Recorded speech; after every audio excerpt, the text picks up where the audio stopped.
Here's a question I get asked all the time. Why do so many wealthy people buy large amounts of life insurance when they clearly, or at least ostensibly, don't need it? The answer is simple. Wealthy people are usually pretty good at math. They've crunched the numbers and figured out that if they just make sure to hold on to their policy until they die, the rate of return on their premiums at death will be higher than any other safe, conservative investment they could make. In fact, it'll even beat many of their more risky investments without having to take the risk. To them, it's just another asset class. Let's face it, every investment advisor on the planet always recommends diversification. As we all know, that means not putting all your eggs in one basket. You might own some stocks, but not all one stock. And not just stocks, but some bonds too. Perhaps some real estate, precious metals, commodities, maybe even some cash. And if it's all done right, given enough time, theoretically, by diversifying, the returns should be steadier. And given enough time, all should be fine in the long run. But what if you die earlier than you plan to? No one expects that to happen, and we certainly don't like to think about it. But it happens to people every day. Time, then, is a key component to the success of any financial plan. Investments need time to grow.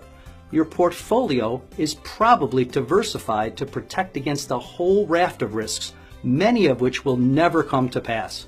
For example, some of us own gold as a hedge against a currency devaluation, which may or may not happen. But remember, death too is a risk to your portfolio and your plan for your family. But unlike the other risks, death is a certainty. Doesn't it make sense to diversify your portfolio against the possibility that you might die early? I call this time diversification. The fact is, if you die young, there's simply no asset class that'll even come close to outperforming a life insurance policy.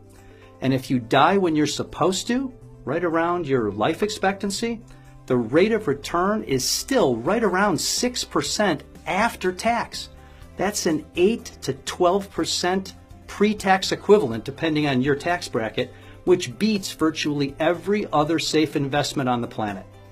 The best part is that unlike other types of financial instruments, life insurance doesn't need time to grow.